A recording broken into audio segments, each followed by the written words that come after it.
আসসালামু আলাইকুম প্রিয় শ্রোতারা, আপনারা শুনছেন ভূত এফএম। এখানে আমরা তুলে ধরি অন্ধকারের অজানা সব গল্প, যেগুলো শোনার পর হয়তো আপনার বুকের ভেতর ঠান্ডা কাঁপুনি ছড়িয়ে যাবে। চারপাশের নীরবতা, একাকিত্ব আর অদৃশ্য ছায়ার ভেতর দিয়ে আমরা পৌঁছে যাই এমন এক জগতে যেখানে আলো নেই, আছে শুধু ভয় আর রহস্যের শীতল শ্বাস। তাহলে প্রস্তুত হন, কারণ এখন শুরু হতে যাচ্ছে আপনার দুঃস্বপ্নের নতুন অধ্যায়। আর মনে রাখবেন, ভূত এফএম শুধু গল্প নয়, এটা আপনার আতঙ্কের ডায়েরি।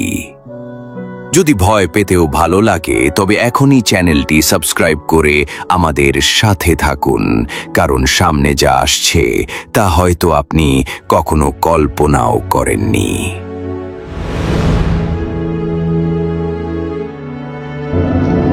প্রথম যে ঘটনাটি, এই ঘটনা সম্পর্কে কিছু কথা শুরুতে না বললে নয়। কেননা এই ঘটনাটি আমাদেরকে যিনি পাঠিয়েছেন তার নাম মোহাম্মদ সাত্তার রতন ভাই। ওনার বাড়ি খুলনার খালিশপুরে। এই ঘটনাটি উনি বেশ কিছুদিন আগেই আমাদেরকে পাঠিয়েছিলেন। ঘটনাটি আমরা সিলেক্ট করেছিলাম এবং পৌঁছানোর তারিখও নির্ধারিত হয়েছিল। আমার কাছে যখন ঘটনাটি আসে, তখন আমি শুনতে গিয়ে দেখি ঘটনাটির একদম শেষ অংশটা কেটে গিয়েছে। অডিও ক্লিপ আকারে পাঠিয়েছিলেন উনি, কিন্তু শেষ অংশটা আর আসেনি। কোনো টেকনিক্যাল কারণে হতে পারে, এটা হতে পারে। এমন একটা জায়গায় এসে ঘটনাটি শেষ হয়ে যায়, যার পরের অংশটুকু না শোনা পর্যন্ত আমি কিছুতেই শান্ত হতে পারছিলাম না। পরবর্তীতে সাত্তার রতন ভাইয়ের সাথে ফোনে আমি কথা বলি এবং বলি যে, ভাইয়া, আমরা ঘটনাটি পরিপূর্ণ হয়ে পাইনি, আপনি কাইন্ডলি একটু চেক করে ঘটনাটির বাকি অংশ পাঠিয়ে দেন। ঘটনাটি আমার কাছে দুর্দান্ত লেগেছে। পরবর্তীতে বাকি অংশটা উনি লিখে আমাদেরকে পাঠিয়ে দেন। সেই ঘটনাটি এখন আপনাদের সাথে প্রথম ঘটনা হিসেবে শেয়ার করতে যাচ্ছি। এই ঘটনাটি মূলত ঘটেছিল 1997 সালে নরসিংদী জেলার সদর উপজেলার বদনপুর গ্রামের একটি নির্মাণাধীন ব্রিজকে কেন্দ্র করে। এই ব্রিজের ঠিকাদারি প্রতিষ্ঠান ছিল জাফর ব্রাদার্স। এই জাফর ব্রাদার্সের এমডি ছিলেন আলম সাহেব। আলম সাহেবের খুবই আস্থাভাজন এবং বিশ্বস্ত ব্যক্তি, যার নাম হচ্ছে মোস্তফা কামাল ভাই, যিনি এই মোহাম্মদ সাত্তার রতন ভাইয়ের বন্ধু। তাকে মূলত এই ব্রিজটার পাইলিং এর কাজগুলো দেখাশোনার দায়িত্ব দেওয়া হয়। সর্বোপরি সব দায়িত্ব দেওয়া হয়।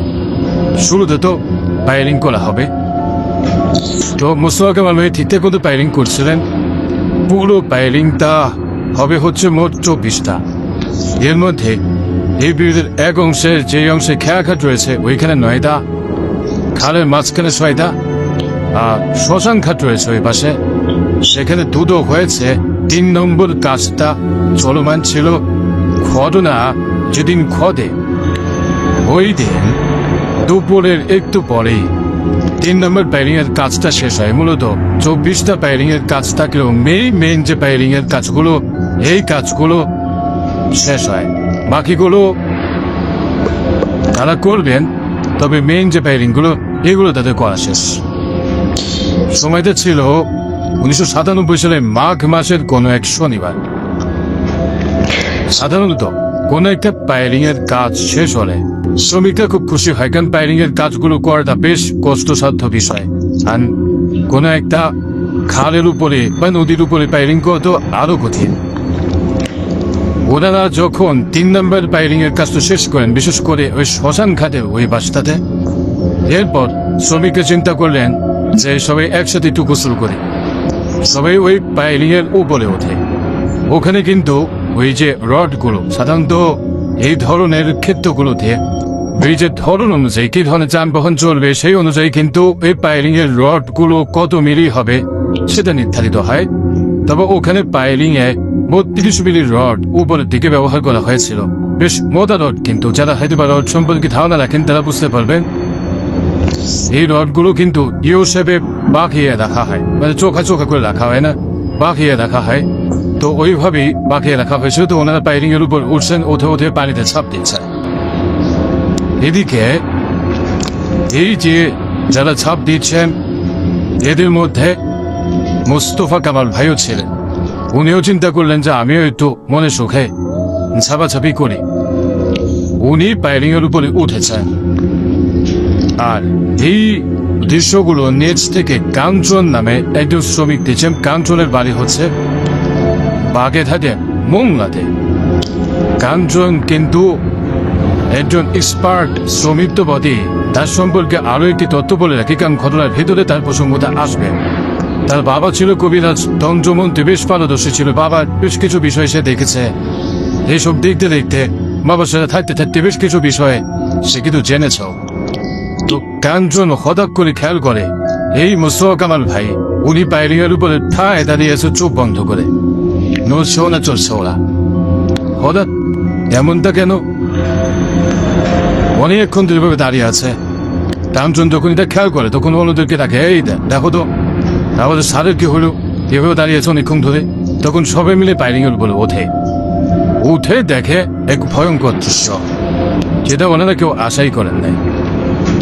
দেখলেন ওনার পাউস চলছে না, অর্থাৎ উনি মারা গেছেন। তখন দ্রুত ওখান থেকে নামিয়ে নরসিংদী সদর হসপিটালে ভর্তি করানো হয়। সেখানকার ডাক্তারও তাকে মৃত ঘোষণা করেন। এভাবে হুট করে মারা গেছে, বোঝা গেল ওনার কপালে কোনো কিছুর আঘাত লেগেছে। পোস্টমর্টম তো করতেই হবে। ওই দিন পোস্টমর্টমের জন্য 7টা লাশ অপেক্ষমান ছিল। 3টা লাশের পোস্টমর্টম ইতিমধ্যে হয়ে গেছে। 4 নম্বর লাশের পোস্টমর্টম হবে। এই 4 নম্বর লাশটাই হচ্ছে এই মোস্তফা কামাল ভাইয়ের লাশ। ওই সময় কাঞ্চন সহ আরো বেশ কয়েকজন শ্রমিক তারা ডাক্তারকে জানালেন যে ডাক্তার সাহেব দেখুন, আমাদের এই জাফর ব্রাদার্সের যিনি এমডি আরব সাহেব, উনি ঢাকা থেকে রওনা দিয়েছেন। উনি অল্প সময়ের মধ্যে সে পৌঁছে যাবেন। উনি না দেখা পর্যন্ত আপনি লাশটা পোস্টমর্টম করবেন না, প্রয়োজনে পরে লাশ পোস্টমর্টম করেন। ওনারটা থাক, উনি কাছাকাছি চলে আসবেন, হয়তো বা চলেও আসছেন, অল্প সময়ের মধ্যে ঢুকে যাবেন, কারণ অনেকক্ষণ আগে রওনা দিয়েছেন বলে আমরা শুনেছি। সুতরাং আপনি পোস্টমর্টম এখন করবেন না এই লাশে, না একটা সম্মতি দেন। বেশ কিছুক্ষণ পর আলম সাহেব তার একজন সাইড ইঞ্জিনিয়ার নিয়ে চলে আসেন। চলে আসার পর উনি লাশটা দেখতে চান। কাঞ্চন কিন্তু দাঁড়িয়ে ছিল রহস্য ভরা চোখে। কাঞ্চন বলে, স্যার লাশটা দেখেন। উপর থেকে যখন কাপড়টা আলম সাহেব সরান, আলম সাহেব তো বিস্মিত হয়ে যান। এটা উনি কি দেখছেন? উনি দেখেন যাকে ডাক্তাররা মৃত ঘোষণা করেছে এর সার্টিফিকেটও মোটামুটি খসড়া করে ফেলেছে। এই ব্যক্তির বাম চোখের পাতা কিছুতে নড়ছে এবং ডান হাতের একটা আঙ্গুল হালকা হালকা নড়ছে বলে তার কাছে মনে হচ্ছে। উনি অন্যদেরকে বলেন, দেখো তো আমি যেটা দেখছি তোমরাও কি সেটাই দেখছো? তখন অন্যরাও বিস্মিত হয়ে সেই দৃশ্যটাই দেখেন। তখন উনি দ্রুত হসপিটাল থেকে ল্যান্ড ফোনে যোগাযোগ করেন ঢাকা মেডিকেলে থাকা ওনারই বন্ধু একজন ডক্টরের সাথে। তাকে যখন এই বিষয়টা জানানো হয় তখন উনি জানান যে তুমি একটু দেখো যে রোগীর হার্টবিট চলছে কিনা। এরপর দেখা গেল রোগীর হার্টবিট চলছে। যেই ডক্টর তাকে মৃত ঘোষণা করেছেন তাও তো আবার, আর ডাক্তারকে আর কি বলা হবে, এই যে শ্রমিক যারা ছিল তারাও তো পালস চেক করে দেখেছে যে পালস চলছে না, হৃদস্পন্দন চলছে না। ডক্টরকে তো আর দোষ দিয়ে এখানে লাভ নেই। তাহলে হঠাৎ এমনটা কেন হলো? দ্রুত ওই হসপিটাল থেকে নিয়ে তারা রওনা করেন ঢাকার উদ্দেশ্যে।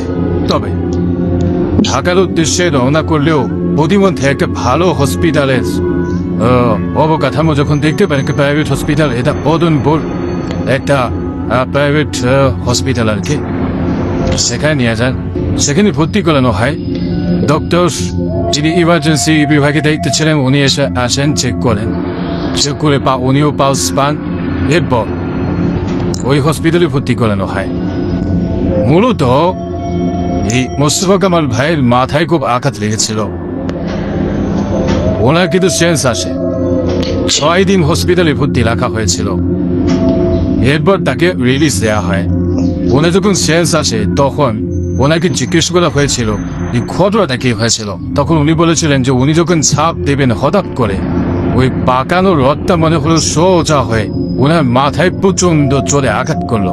এরপর ওনার কিছু মনে নেই, অথচ রড কিন্তু পাকানো, 32 মিলির একটা পাকানো রড একা একা সোজা হয়ে তার মাথায় আঘাত করবে, এটা কি আসলে বিশ্বাসযোগ্য?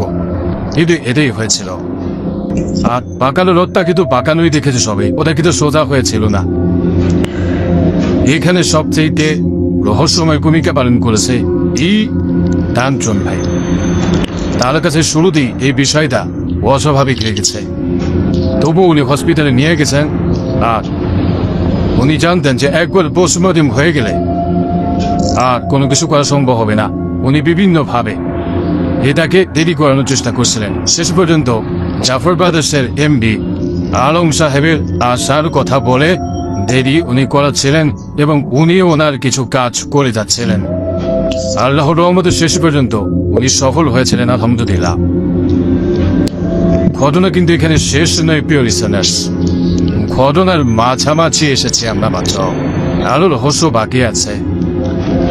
3 দিন পর পর তাকে ড্রেসিং করতে আসতে হবে। যেই পথ দিয়ে আসবেন সেই পথের মাঝখানে তো ওই যে বদনপুর ব্রিজ, এক পাশে বদনপুর বাজার আর এক পাশে শ্মশান ঘাট। তো ওনারা শ্মশান ঘাট পার হয়ে আরেকটা জায়গা রয়েছে লোকালয়ে, সেখানেই মূলত থাকছিলেন, বিশেষ করে যে মোস্তফা কামাল ভাই। আর ওই সময় যে নৌকাগুলো চলতো, এই নৌকায় যারা মাঝির দায়িত্ব পালন করতেন, এমন একজন মাঝির সাথে মোটামুটি পরিচয় হয়ে গেছিল, কাঞ্চন ভাইয়ের পরিচয় হয়ে গেছিল, মোস্তফা কামাল ভাইয়ের সাথে পরিচয় হয়ে গেছিল। কারণ হচ্ছে এই আসা যাওয়ার পথে বিশেষ করে ওনারা যে ড্রেসিং করানোর জন্য আসবেন, বিশেষ করে এই যে কাঞ্চন ভাই মোস্তফা কামাল ভাইকে নিয়ে আসবেন, যেই নৌকায় আসবেন সেই মাঝিটা বেশ এক্সপার্ট একজন লোক, তার সাথে সম্পর্ক ভালো হয়ে গেছিল। মাঝে মাঝে তো দেরি হয়ে যেত আসতে, কারণ হচ্ছে ওই জায়গাটা 1997 সালে প্রেক্ষাপটে এমন ছিল যে সন্ধ্যার পর ওদিক দিয়ে লোকজন চলাফেরা করতোই না। আশেপাশে যে মসজিদগুলো ছিল এশা নামাজেও লোকজন খুবই কম আসত। আর এশার নামাজ পড়া হয়ে গেলে রাস্তায় একটা কুকুর বিড়ালের দেখা পাওয়া তো মুশকিল হয়ে যেত। এই কারণে যেদিন ড্রেসিং করার জন্য আসতেন না, 3 দিন পর পর আসতে হবে, ওই সময় মাঝিকে বলে রাখা হতো যে মাঝি ভাই আপনি কিন্তু কাছাকাছি থাকবেন, না খেয়ে চলে আসবেন, আপনি ঘুমাই যান না। মাঝির বাড়িতে অবশ্য কাছাকাছি ছিল, মানে চোরা যদি মদনপুর বাজারে এসে থেকে ডাক দেওয়া হয়, উনি ওই শ্মশান ঘাটের ওই পাশে ওনার যে বাড়ি সেখান থেকে শুনবেন। এই জন্য খুব একটা চিন্তা এই মোস্তফা কামাল ভাই এবং এই কাঞ্চন ভাই কারোর মধ্যেই ছিল না। ওনারা 3 দিন পর পর যেতেন আসতেন। এর মধ্যে একটা ব্যাপার, সেটা হচ্ছে যে কাঞ্চন ভাই কিন্তু বাড়িতে যান নাই, অথচ দেখুন ওনার পরিণতি কি হওয়ার কথা ছিল। ওনার চলে যাওয়ার কথা ছিল কবরে, সেই মানুষ উনি বাড়িতেও যান নাই। হসপিটাল থেকে সুস্থ হয়ে আবার উনি কর্মস্থলে ফেরত এসেছেন। আল্লাহ যাকে বাঁচাতে চান তাকে কি কেউ মারতে পারে? নিশ্চয়ই না। আবার আল্লাহ যাকে মারতে চান তাকে কি কেউ বাঁচাতে পারে? নিশ্চয়ই না। যাই হোক, এই যে ড্রেসিং করাতে হবে বেশ কিছুদিন ধরে, 3 দিন পর পর, এবং 3 দিন পর পর কি অবস্থা এটাও ডক্টর বুঝবেন। যেহেতু বড় একটা বিপদ থেকে উনি ফেরত এসেছেন আল্লাহর রহমতে। যেই রাত্রে আরেকটা ঘটনা ঘটে, সেই দিনের বেলা ওনারা গিয়েছেন মদনপুর সেই প্রাইভেট হসপিটালে। ওই দিন আবার ওই হসপিটালে প্রচন্ড রোগীর চাপ। যেই ডক্টর ড্রেসিং করেন ওই ডক্টর বেশ ব্যস্ত ছিলেন, আর ওই ডক্টরকে ছাড়া মোস্তফা কামাল ভাই আর কাঞ্চন ভাই অন্য কাউকে ড্রেসিং করাবেন না। যেহেতু বেশ কিছুদিন আসছেন ডক্টরের সাথেও এটা ভালো সম্পর্ক হয়ে গেছে, ডক্টরও শুনেছেন যে উনি মানে মারাই গেছিলেন, মৃত অবস্থায় নিয়ে যাওয়া হয়। এরপরে এই ঘটনা, এই জন্য ওনার বিষয়ে ডক্টরেরও কিন্তু একটা আগ্রহ ছিল। তার কারণ ডক্টর বলছিলেন যে ঠিক আছে, আপনারা যেহেতু আমাদের সাথে করাবেন, একটু অপেক্ষা করেন, সেই ইমার্জেন্সি রুগী আছে, এদেরকে দেখে তারপর ড্রেসিংটা করাই। যদিও ড্রেসিং করানো অল্প সময়ের কাজ, তারপরও এমন ইমার্জেন্সি কিছু রুগী ওই সময় আসছিল যে তাদেরকে রেখে ড্রেসিং করতে উনি আসলে যেতে পারছিলেন না।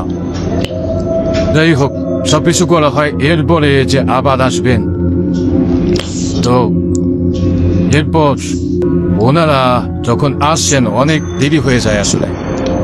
মূলত যেই জায়গাতে এই হসপিটাল ছিল, এই জায়গাটার নাম হচ্ছে হাসনাবাদ।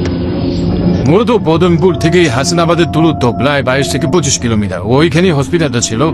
তো এই বদনপুরে যখন ওনারা আবার আসছেন, অনেক রাত হয়ে গেছে, তখন তো রাত প্রায় 10:30। আর একটু কিন্তু বললামই যে ওখানে সন্ধ্যা পেয়ে লোকজন পাওয়া মুশকিল হয়। যখন ওই বদনপুর বাজারে আসছেন, বাজারে পাহারার দায়িত্বে থাকা যিনি নায়ক গেট আছেন, উনি বলছেন যে বাবারা তোমরা এখন কোথায় যাও? তখন ওরা বলেন যে আমরা তো এই যে ব্রিজের দায়িত্বে আছি।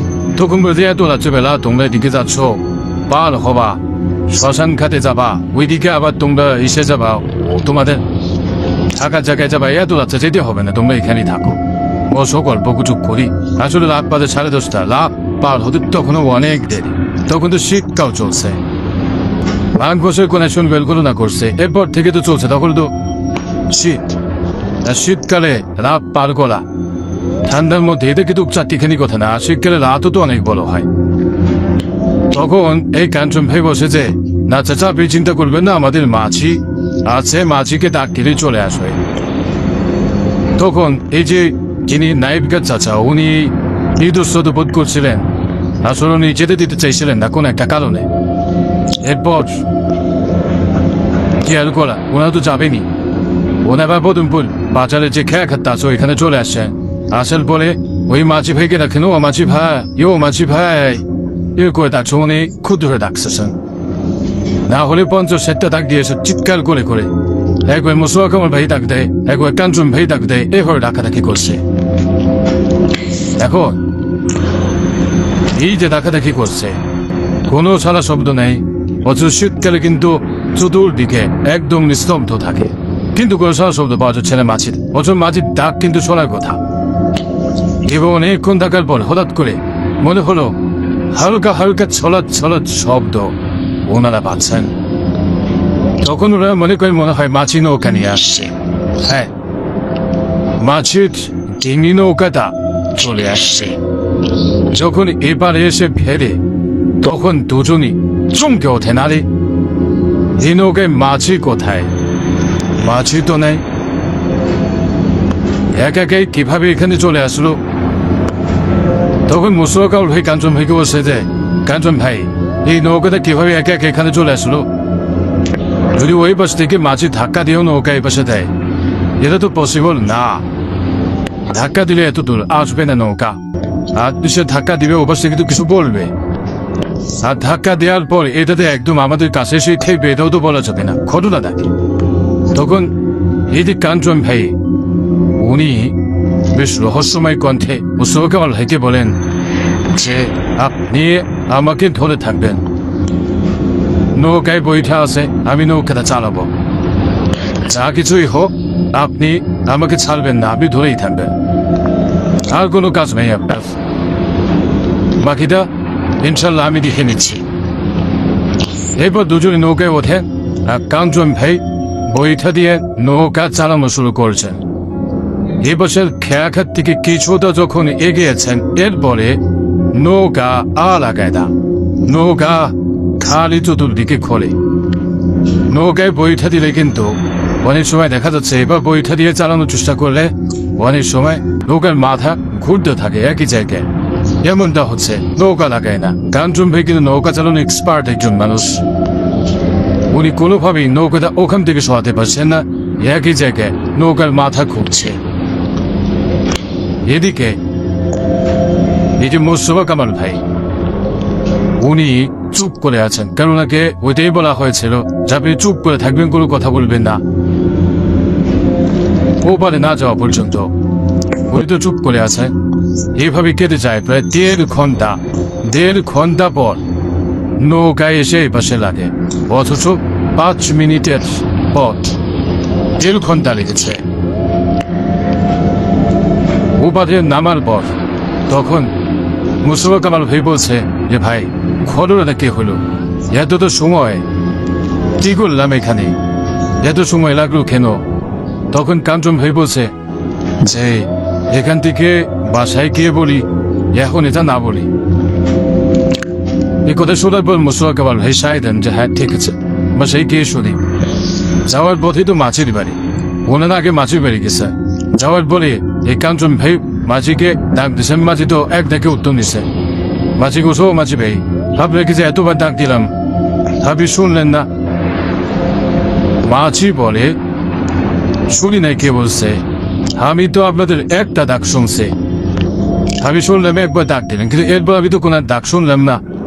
আমি চিন্তা করলাম মনে ভুল হলো নাকি, এখানে আমি তো আপনাদের অপেক্ষায় ছিলাম, যেহেতু অনেকক্ষণ ধরে আপনাদের ডাকের অপেক্ষায় ছিলাম, মনে ভুল হতেই স্বাভাবিক, কোন একটা শব্দকে আপনাদের ডাক মনে করতে পারি। একবারই ডাক শুনেছি, এরপর কিন্তু আমি আর ডাক শুনি নাই। ভেবেছি যে আপনারা হয়তো আর আসবেন না, তবুও কিন্তু আমি জেগেই আছি, কিন্তু আপনাদের ডাক একটার পর আর শুনি নাই। মোস্তফা কামাল ভাই চমকে ওঠেন, কি বলেন আপনি? একটা ডাক শুনেছেন, আমরা 50টা ডাক দিয়েছে অনেকক্ষণ ধরে, আপনি অন্য ডাক শোনেনি নাই? মাঝি বলেন না, আমি শুনি নাই। তখন মোস্তফা কামাল ভাই বলেন যে আপনার ডাক না শোনা, নৌকা একে একে চলে আসা, নৌকা একই জায়গায় ঘুরতে থাকা, কি রহস্য হতে পারে? এই কথা শোনার পর মাঝি আবার চমকে উঠছেন যে তাই নাকি, বলেন কি নৌকা এক একে চলে গেছে, আপনি আবার সেই নৌকা নিয়ে পার হয়ে আসেন, হলো নাকি? ওই সময় কাঞ্চন ভাই বলতেছেন যে আচ্ছা ঘটনার পরে বলবো না, এখন থাক। কিন্তু মাঝি আবার বিলাপিলি শুরু করছে, না বলেন তো ভাই ঘটনা থাকে, আমি কেন একটা ডাক শুনলাম আর ডাক বলে কেন শুনলাম না? তখন মুস্তফা কামাল ভাইও তো বলতেছেন, এরপরে আর কাঞ্চন ভাই না করেন নাই, উনি বলতে থাকেন এক ভয়ঙ্কর ঘটনা।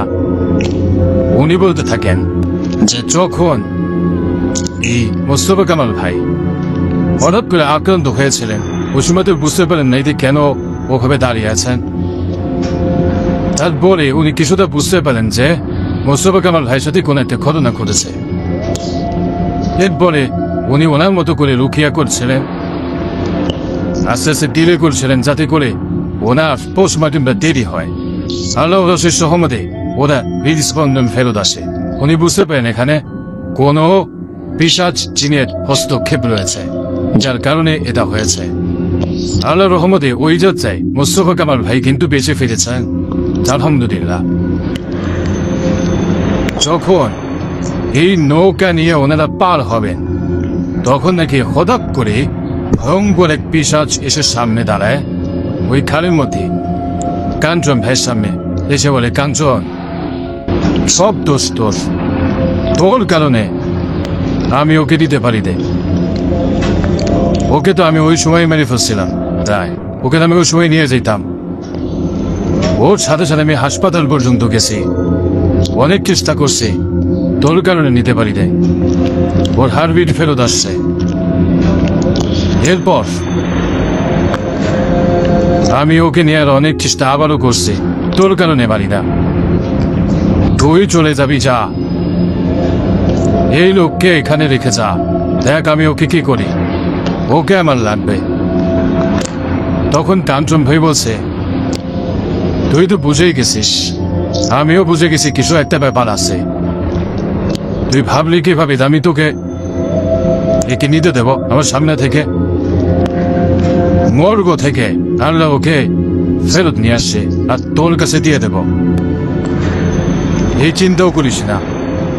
ওদিকে বিশ্বাস বারবার বলছে, কাঞ্চন বাড়াবাড়ি করিস না, তুই যাবি যা, তোকে কিন্তু ছেড়ে দেব, একে আমি ছাড়বো না। এরপর নাকি কাঞ্চন ভাইয়ের সাথে অনেক বাদ বিতণ্ডা হচ্ছে, ওই বিশ্বাসটা কাঞ্চন ভাইয়ের শরীরে আঁচড় দিচ্ছে। এই সমস্ত কথাবার্তা তার শব্দ এই মোস্তফা কামাল ভাই শুনতে পাচ্ছে না। কাঞ্চন ভাই যে বিশ্বাসের সাথে কথা বলছে সে কিছুই শুনতে পাচ্ছে না। কাঞ্চন ভাই শরীরে আঁচড় দিচ্ছে, এটাও মোস্তফা কামাল ভাই দেখতেও পাচ্ছে না, শুনতে পাচ্ছে না, এত কিছু হয়ে যাচ্ছে উনি কিছু শুনতে পাচ্ছে না। উনি শুধু দেখছেন যে নৌকা একই জায়গায় করছে।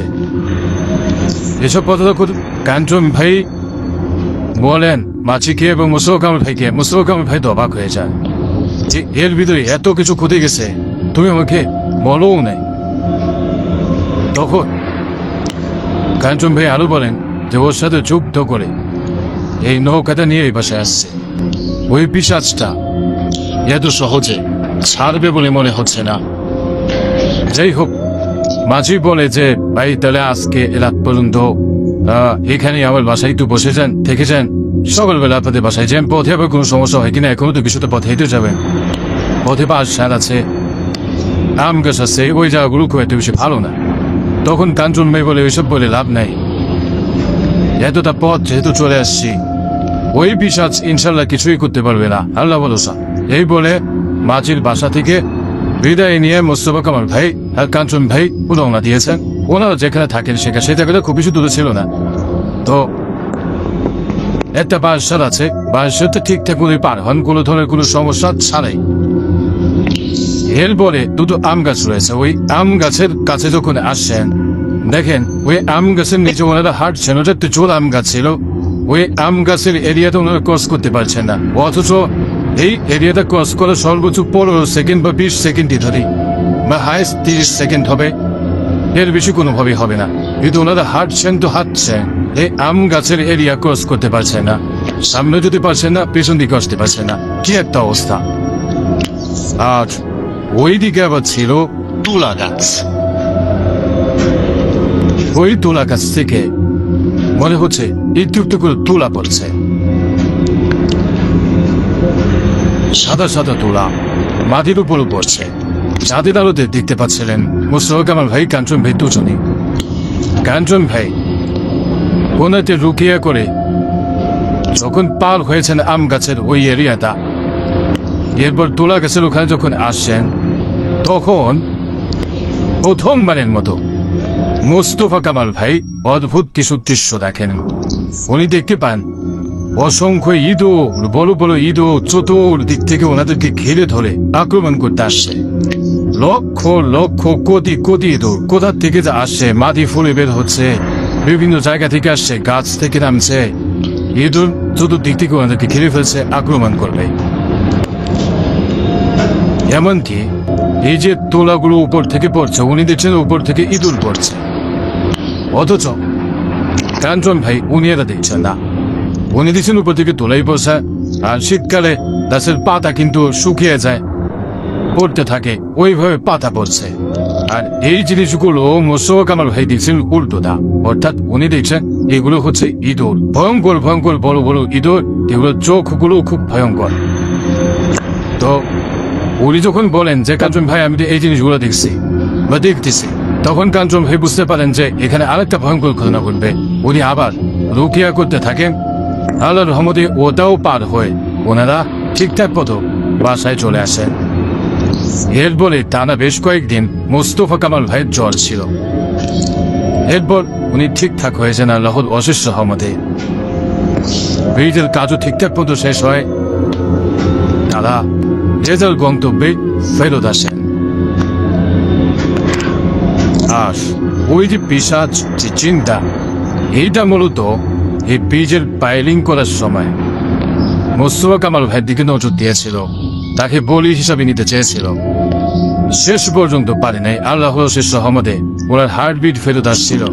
আর এই পুরো সময়টাতে যিনি খুব ভালো একটা ভূমিকা পালন করেছিলেন, তিনি ওই কাজটার একজন শ্রমিক ছিলেন, যার নাম কাঞ্চন।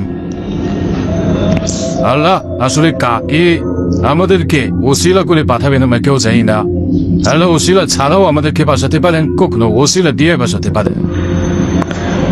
এমন একটা ঘটনা যেখানে একটা মানুষ মর্গে চলে গেছে, একটু পরে যে পোস্টমর্টেম হবে, সেই মানুষ হার্টবিট ফেরত পেয়ে সুস্থ হয়ে যায়। এটা আল্লাহর অশেষ রহমত ছাড়াকে আর কিছু। ওই পিশাচটা শেষ পর্যন্ত তার হার্টবিটটা বন্ধ করে রাখতে পারেনি, একটা পর্যায়ে সেটা চালু হয়ে যায়। আর মূলত মোস্তফা কামাল ভাইকে বলি হিসাবে সে নিতে চেয়েছিল। ব্রিজের কাজগুলো চলাকালে অনেক সময় আমরা দেখি অনেকেই বিনা কারণে মারা যান, দুর্ঘটনা ঘটে।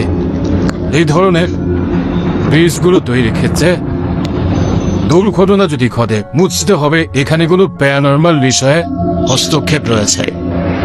যদিও বা দুর্ঘটনা, এটা আপাতত দৃষ্টিতে বিচক দুর্ঘটনা বলেই মনে হতে পারে, কিন্তু আসলে কি তাই?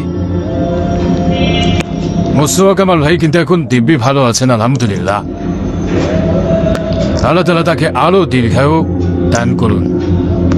ধন্যবাদ জানাচ্ছে আমাদের সাত্তার ভাইকে, এমন এক রহস্যময় ঘটনা আমাদেরকে পাঠিয়েছেন। এই ধরনের ঘটনা সচরাচর কিন্তু পাওয়া মুশকিল হয়। আপনি এমনভাবে পুঙ্খানুপুঙ্খভাবে বর্ণনা দিয়েছেন যে কোথায় হয়েছে, কোন ঠিকাদার প্রতিষ্ঠান কাজ করছিল, তার এমডির নাম কি, বিস্তারিত ভয় বর্ণনা করেছেন। আশা করি ওই সময় 1997 সালে যারা এই ব্রিজটা তৈরি হতে দেখেছেন তারা হয়তো বা এই ঘটনার কথা মনে রাখতে পারেন বা মনে করতেও পারেন। ঘটনাটা এ পর্যন্তই।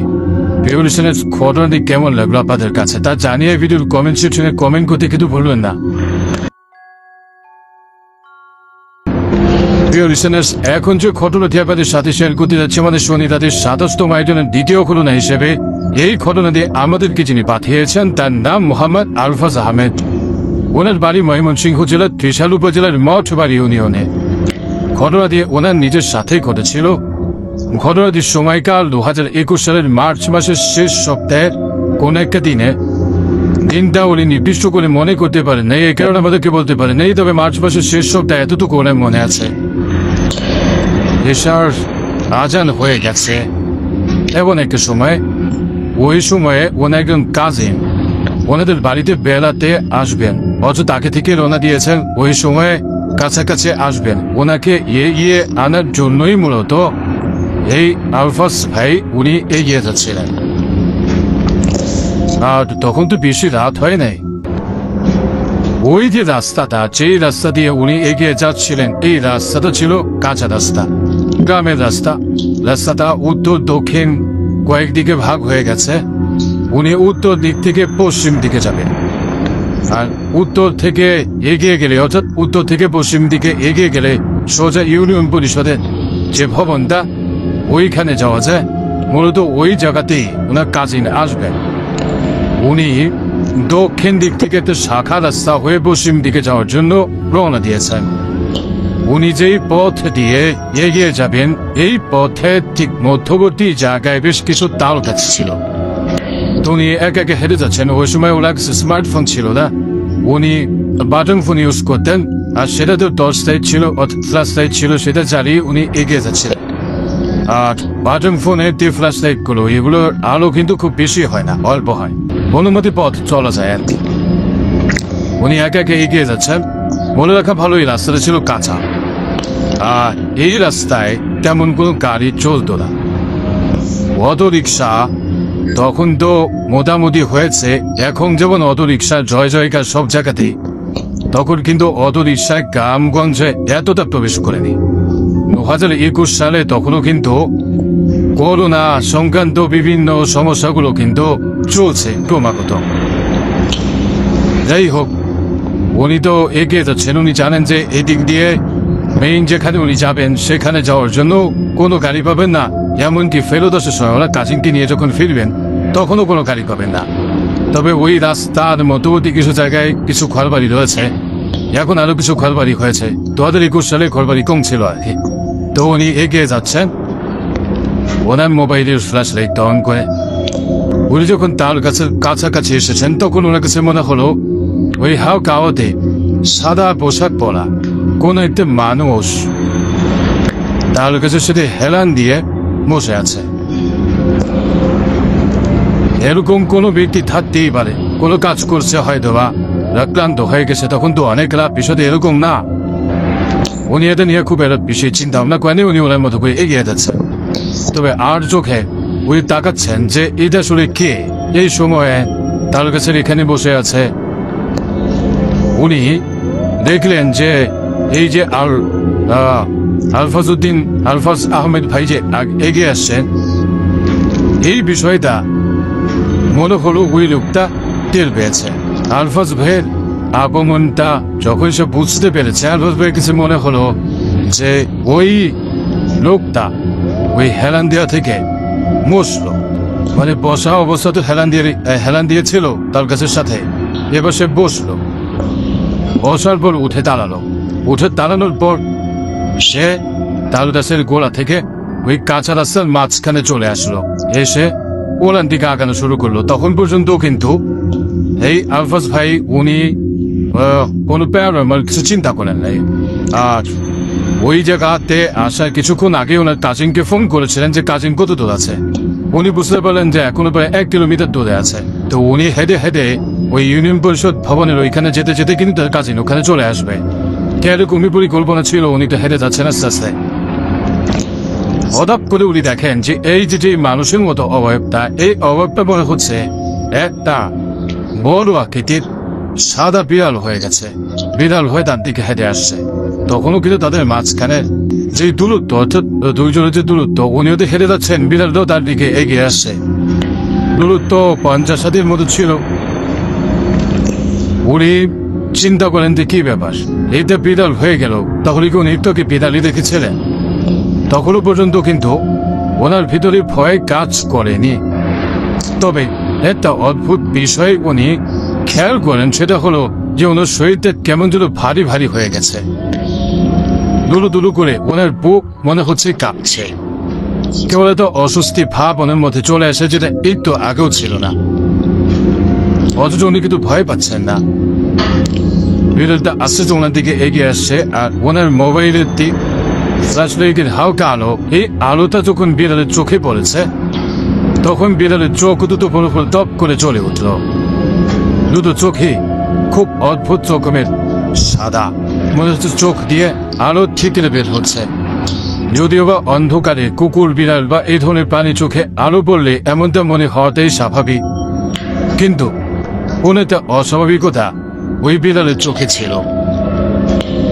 উনি হঠাৎ করে আরো একটা বিষয় লক্ষ্য করলেন। উনি দেখলেন যে এই বিড়ালটা এখন মনে হলো একটা শেয়াল আকৃতির কোনো প্রাণীতে পরিণত হয়েছে, এটা আর বিড়াল নেই। তখন উনি ভয় পাওয়া শুরু করলেন যে আসলে একটু আগে আমি বিড়ালই দেখেছি। উনি চিন্তা করলেন যে না, এটা বিড়াল না, এটা হয়তো ভাই কুকুর বা শেয়াল টাইপেরই কিছু হবে, তা না হলে এত বড় জিনিস আমি দূর থেকে তো মানুষের মতো দেখছি, এটাই হবে, বিড়াল টিয়াল কিছু না। এরকম চিন্তা করতে করতে উনি কিন্তু সামনে হেঁটেই যাচ্ছে, আর ওই জিনিস ওনার দিকে হেঁটে আসছে। হঠাৎ করে এইবার উনি যেটা দেখেন, সেটা দেখার জন্য উনি মোটেও প্রস্তুত ছিলেন না। উনি দেখেন শেয়ালের মতো এই প্রাণীটা, যেটা কিন্তু সাদা রঙের। এই জিনিসটা হঠাৎ করে 8 থেকে 10 বছর বয়সী একটা ছেলে আকার ধারণ করেছে। 8 থেকে 10 বছর বয়সী একটা ছেলে আমাদের দেশের প্রেক্ষাপটে কতটুকু উচ্চতা হয়, তার শারীরিক গঠন কেমন থাকে, ঠিক এমন। এই জিনিসটা দেখার সাথে সাথে উনি ওখানে দাঁড়িয়ে যান। উনি চিন্তা করে থাকেন, হায় হায়, এটা আমি কি দেখছি। উনি তখন ভাবলেন আসলেই মনে হয় শুরুতে মানুষই দেখেছিলাম, মাঝখানে বিড়াল বা শেয়াল, সাদা রঙের কে বা শেয়াল হয় না, মানুষই হবে। তবে এবার উনি লক্ষ্য করলেন যে ওই 8 থেকে 10 বছর বয়সী বাচ্চার চেহারার মধ্যে অদ্ভুত ধরনের এক বিষয় লক্ষ্য করা যাচ্ছে। উনি বেশিক্ষণ যে তার দিকে তাকিয়েছেন বিষয়টা এরকম না।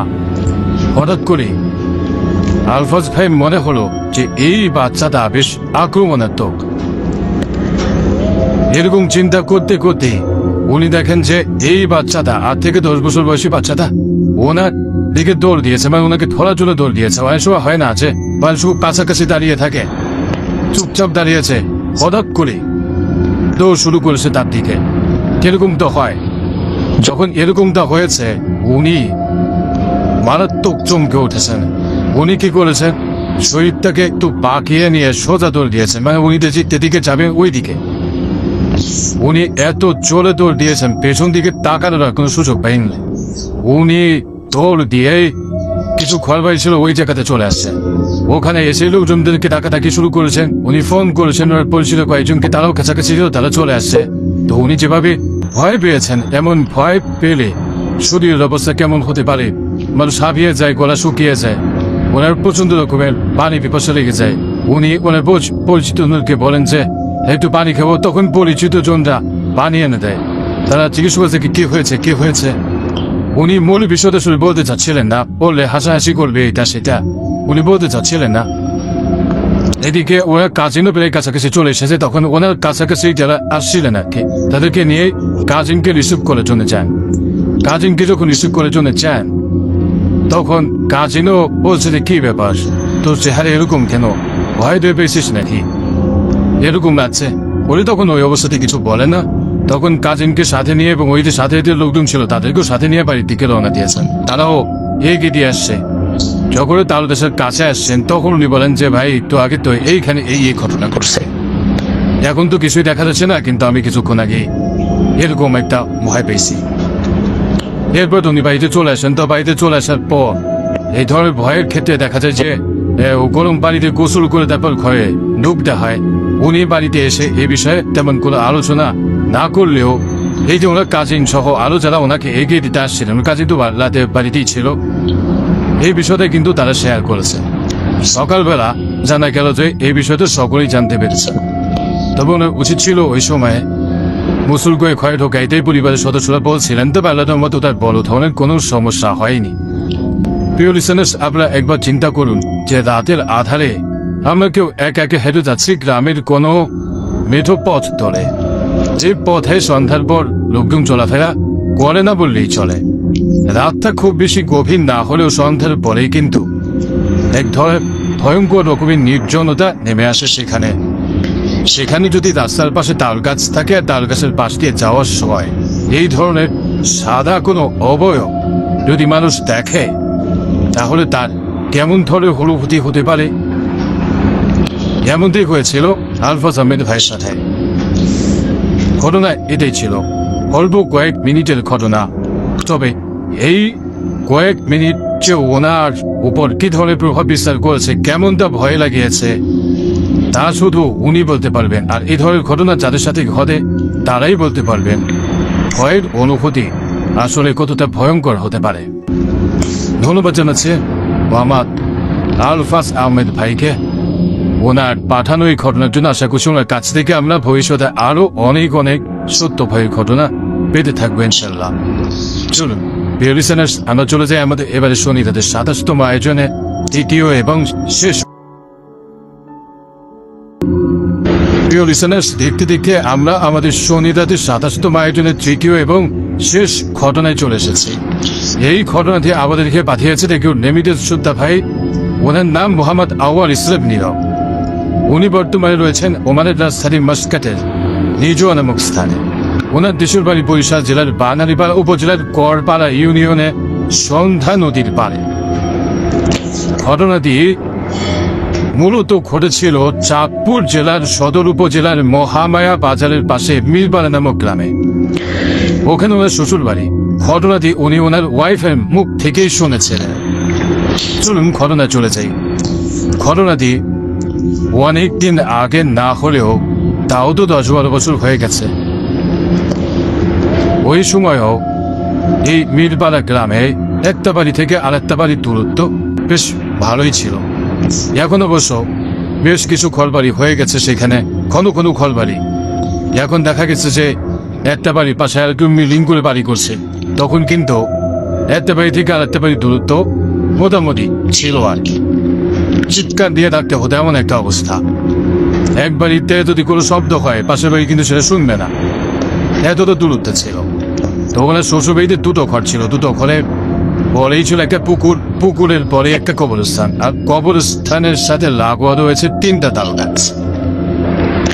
তো এই তাল গাছ কবরস্থানের ওই পারে আর একটা বাড়ি রয়েছে। ওই বাড়িতে একটা মেয়ে রয়েছে, নাম হচ্ছে আমেনা। সে হাই স্কুলে পড়তো ওই সময়। আমেনা সকালবেলা স্কুলে যেত, বিকেলের দিকে ফেরত আসতো। আমেনার নানা বাড়ি আবার স্কুলের কাছাকাছি, তাদের বাড়ি থেকে কিছুটা দূরে স্কুল, আর স্কুলের কাছাকাছি হচ্ছে নানা বাড়ি। তো মাঝে মাঝে আমেনা কি করতো, দুপুরবেলা টিফিন পিরিয়ডে নানা বাড়ি চলে যেত, অথবা স্কুল ছুটি হয়ে গেছে তখন নানা বাড়িতে যেত। নানা নানি মামাদের সাথে গল্প গুজব করে তখন বাসায় আসতো সন্ধ্যার আগে।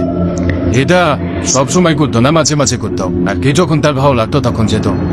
তো এমনই একদিন স্কুল ছুটির পরে সে গিয়েছে তার নানা নানির সাথে দেখা করতে। তো ওই সময় আবার নানি বেশ ভাজা পোড়া কিছু জিনিস তৈরি করেছে, তেলে ভাজা পিঠা তৈরি করেছে, এগুলো খেয়েছে। সবসময় তো নানা বাড়িতে আসে, এটা নিয়ে তো খুব বেশি সমস্যা না। কিন্তু সন্ধ্যার আগেই সে বাড়িতে ফেরত আসতো। যদি কখনো সন্ধ্যা লেগে যেত তখন মামারা বা নানা বাড়ির অন্য কোনো পুরুষ সদস্য এসে বাড়ি পর্যন্ত এগিয়ে দিয়ে যেত। আর দেখতে বেশ ছিপছিপে গলনে, লম্বা চুল, সুন্দর চেহারার একটা মেয়ে ছিল আমেনা। ঘটনা যেদিন সূত্রপাত হয় আর কি, অর্থাৎ ঘটনার সূত্রপাতের যেই সময়টা, এটা ওই দিন যেই দিন আমেনা নানা বাড়িতে গিয়েছিল ভাজা পোড়া খেয়ে বাড়িতে ফিরছে সন্ধ্যা লাগে। যেহেতু যখন রওনা দিয়েছে তখনও সন্ধ্যা লাগতে মোটামুটি বেশ দেরি ছিল, এই জন্য কেউ যে এগিয়ে দিয়ে যাবে এমন প্রয়োজনীয়তা কেউ বোধ করেনি, আমেনাও বোধ করেনি। সে রওনা দিয়েছে।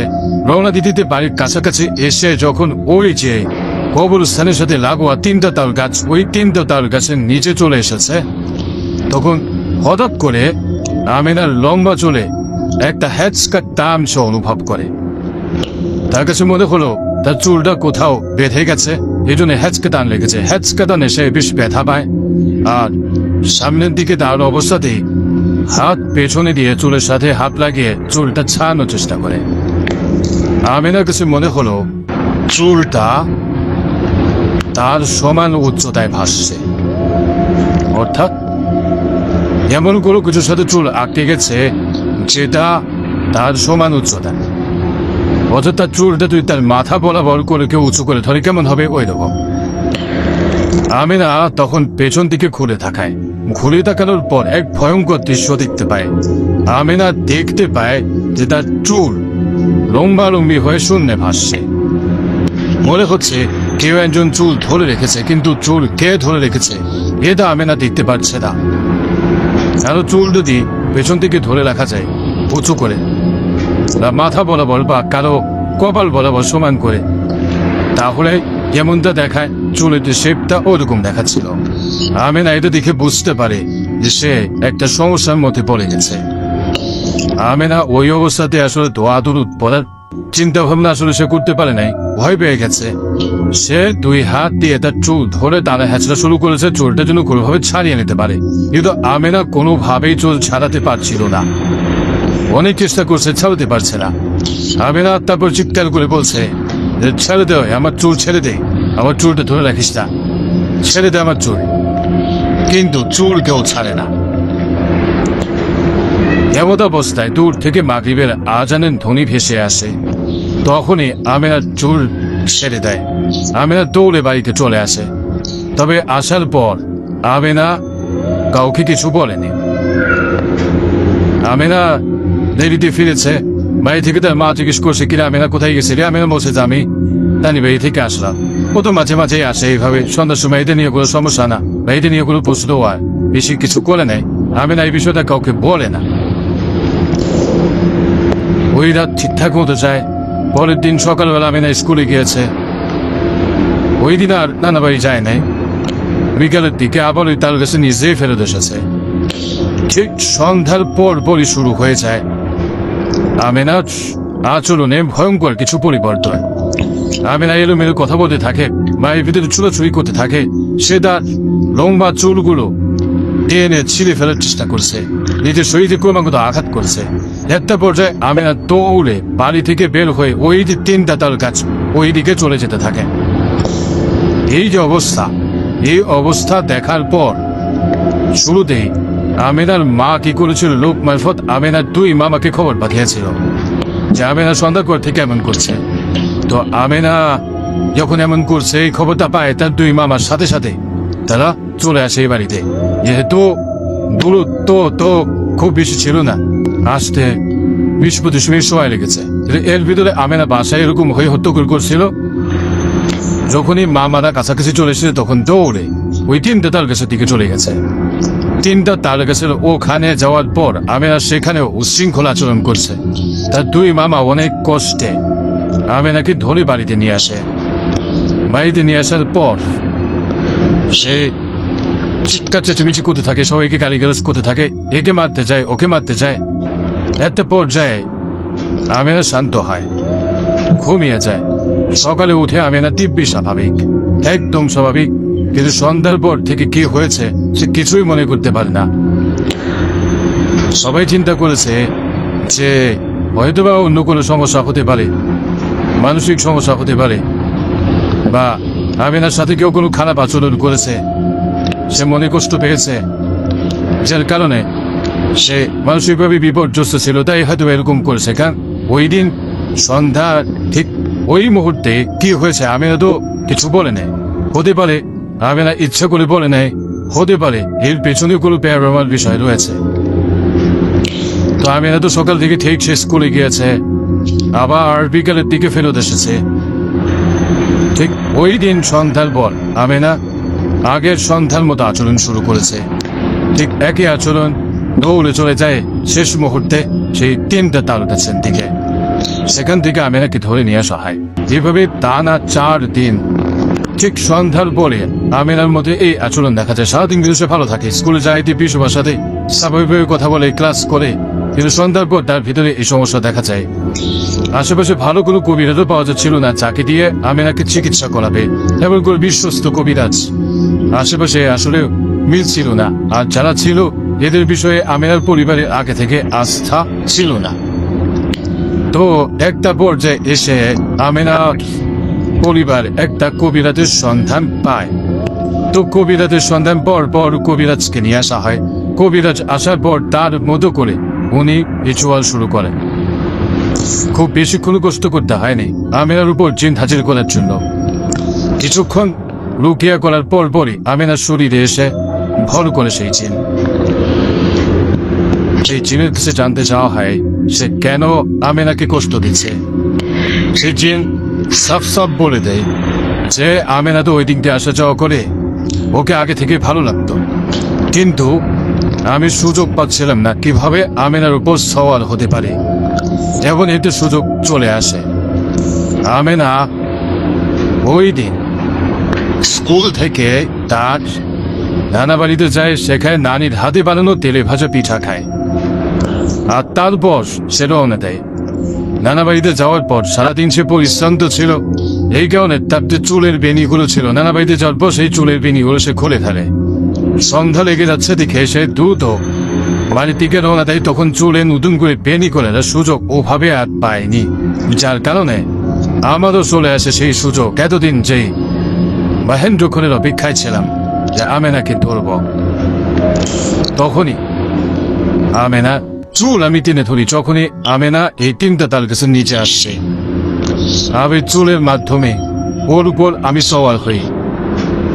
আমি তো যাব না, আমি তো চুল খোলার কারণে ওকে ধরি নেই, ভাজা পোড়া খাওয়ার জন্য আমি ধরি নেই, আমি আগে থেকেই ধরার জন্য ওত পেতেছিলাম, সুযোগ পেয়েছি তাই ধরছি, আমি তো যাব না। তখন কবিরাজ অনেকভাবে ওকে বোঝানোর চেষ্টা করে, কিন্তু বলে না আমি যাব না, ওকে ভালো লাগছে, ওকে আমি নিয়েই যাব। একটা পর্যায়ে কবিরাজ বাধ্য হয়ে ওই জিনকে ভয়ঙ্কর শাস্তি দিতে থাকেন, বিভিন্নভাবে তার পদ্ধতি অনুযায়ী শাস্তি দিতে থাকেন। জিনকে যখন শাস্তি দেওয়া হচ্ছে তখনও কবিরাজ বলছে যে তোর এখনো সময় আছে, তোর যদি কিছু চাওয়ার থাকে অন্য কিছু চেয়ে তুই এখান থেকে চলে যা, তা না হলে তোর কিন্তু মরণ নিশ্চিত। একটা পদে জিনিসে রাজি হয়, সে বিভিন্ন ধরনের জিনিস চায়, খাসি চায়, মোরগ চায়, এটা সেটা এগুলো চায়। কবিরাজ বলে কিছু দিতে পারবো না, সহজ কিছু চাইলে বল, ওই খাসিটা সেগুলো দিতে পারবো না। একটা পর্যায়ে কালো মোরগের বিনিময়ে সে যেতে রাজি হয়। আরো কিছু ছোটখাটো জিনিস চেয়েছিল, কিছুগুলো সাধারণ বিষয় ছিল। যাওয়ার সময় বিশেষ আমিনার শরীর ছেড়ে যাওয়ার সময় ওই পাড়ের গাছের মধ্যে একটা ডাল সে ভেঙে চলে গিয়েছিল। সে এতটা লাগান্বিত ছিল, তাকে গজরাতে কাঁচা ডাল ভেঙে দিয়ে চলে গিয়েছিল। তো এরপর আমিনা আল্লাহর রহমতে পরিপূর্ণভাবে সুস্থ হয়ে যায়। পরবর্তীতে তার সাথে কোনো ধরনের কোনো সমস্যা হয় নাই। আমিনা লেখাপড়া শেষ করে স্বাভাবিকভাবেই তার বিয়ে হয়েছে। এখন আমিনার 2টো সন্তান রয়েছে। আমিনার জন্য শুভকামনা রইল আপনাদের হরওয়ালের পক্ষ থেকে। প্রিয় লিসেনার্স, আমরা সবসময় বলি যে জিন দ্বারা আক্রান্ত হওয়ার সম্ভাবনা নারী এবং শিশুদের খুব বেশি থাকে, বিশেষ করে ভর দুপুর বেলা, সন্ধ্যায় এবং গভীর রাত্রে। বাচ্চা এবং নারীদের কখনো এমন কোনো জায়গায় যাওয়া উচিত নয় যে জায়গাগুলোতে জিনের আনাগোনা থাকতে পারে। এমন কোনো ফাঁকা জায়গা, এমন কোনো গাছের নিচে বা ছাদের উপরে তেমন জায়গাগুলোতে গেলে তখন বিভিন্ন ধরনের সমস্যা হতে পারে। জিনেরা ওই সময় চলাচল করে এবং তাদের যে অ্যাক্টিভিটিগুলো তখন বেশ সক্রিয় থাকে। এই জন্যই মূলত তখন নারী এবং শিশুদের উপর আক্রমণটা বেশি করে থাকে। সন্ধ্যার সময় কোনোভাবেই বাচ্চাদেরকে বাইরে বের করা উচিত নয়। এটা রাসূল সাল্লাল্লাহু আলাইহি ওয়াসাল্লামের হাদিসেও খুব স্পষ্টভাবে উল্লেখ করা আছে। এটা নিয়ে তাকে ওরা বলেছিলাম যে রাসূলুল্লাহ সাল্লাল্লাহু আলাইহি ওয়াসাল্লাম বলেছেন যে তোমরা সন্ধ্যার পর বা সন্ধ্যার সময় বাচ্চাদেরকে বাইরে বের করে তবে রাত হয়ে গেলে তখন বের করতে পারে। আমরা এই বিষয়গুলো খেয়াল রাখবো প্রিয় লিসেনার্স। আর একটা বিষয় সেটা হচ্ছে যে সন্ধ্যার পর আমাদের কাপড়গুলো আমরা বাইরে রাখবো না, বারান্দাতেও রাখবো না, সেগুলো ঘরের ভেতরে নিয়ে আসবো। কারণ এর মাধ্যম দিয়েও জিনেরা বদ নজর দিতে পারে। এই বিষয়গুলো আমরা খেয়াল রাখার চেষ্টা করব। আজকের এপিসোড এ পর্যন্তই ছিল। যারা আমাদেরকে ঘটনা পাঠিয়েছেন সকলকে অন্তঃস্থল থেকে ধন্যবাদ জানাচ্ছি। যারা ধৈর্য ধরে আমাদের এপিসোডটি শুনলেন তাদেরকেও ধন্যবাদ জানাচ্ছি। প্রিয় লিসেনার্স, আপনারাও কিন্তু ঘটনা পাঠাতে